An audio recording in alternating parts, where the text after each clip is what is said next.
नगर शहरात अरुणकाका जगताप यांचा पुतळा उभारला पाहिजे, व्यापारी संघटनांची मागणी।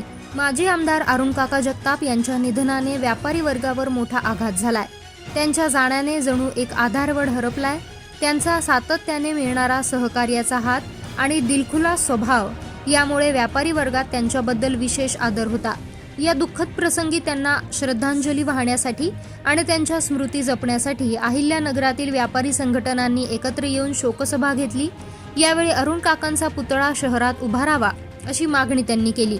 मार्केट यार्ड येथील हनुमान मंदिरात झालेल्या या शोकसभेला व्यापारी संघटनांचे पदाधिकारी आणि सदस्य मोठ्या संख्येने हजर होते। अरुण काकांच्या प्रतिमेला पुष्पहार अर्पण करून सर्वांनी त्यांना श्रद्धांजली वाहिली। आमदार संग्राम जगताप यांचेही यावेळी उपस्थितीत व्यापाऱ्यांनी सांत्वन केलं। सभेत बोलणाऱ्या प्रत्येकाने अरुण काकांच्या कार्याचा आणि त्यांच्या साध्या पण प्रभावी व्यक्तिमत्वाचा गौरव केला। त्यांच्या आठवणींना उजाळा देताना अनेकांचे डोळे पाणावले। अनिल पोखरणा यांनी सांगितले की अरुण काकांच्या निधनाने व्यापारी वर्गाचे मोठे नुकसान झाले आहे। त्यांनी नेहमीच व्यापाऱ्यांच्या हितासाठी पुढाकार घेतला। श्री गोपाल धूत यांनी अरुण काकांच्या सर्व क्षेत्रावरील प्रभावाचा उल्लेख केला। ते म्हणाले, रामकृष्ण शाळेच्या उभारणीत त्यांनी मोलाची मदत केली। त्यांचा प्रत्येक क्षेत्रात दबदबा होता। डॉक्टर विजय भंडारी यांनी आपल्या बालपणीच्या मित्राला गमावल्याचे दुःख व्यक्त केले। ते म्हणाले, अरुण काका कमी शिकलेले असले तरी त्यांनी गुणे आयुर्वेद महाविद्यालयाच्या माध्यमातून शेकडो डॉक्टर्स घडवले। त्यांचा हा वारसा कायम प्रेरणादायी राहील।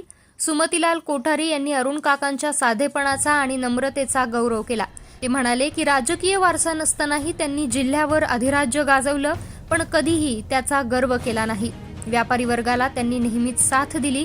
हमाल पंचायतीचे अध्यक्ष अविनाश घुले यांनी अरुण काकांना लाखांचा पोशिंदा असे संबोधित त्यांच्या विशाल हृदयाचा आणि प्रेरणादायी विचारांचा उल्लेख केला।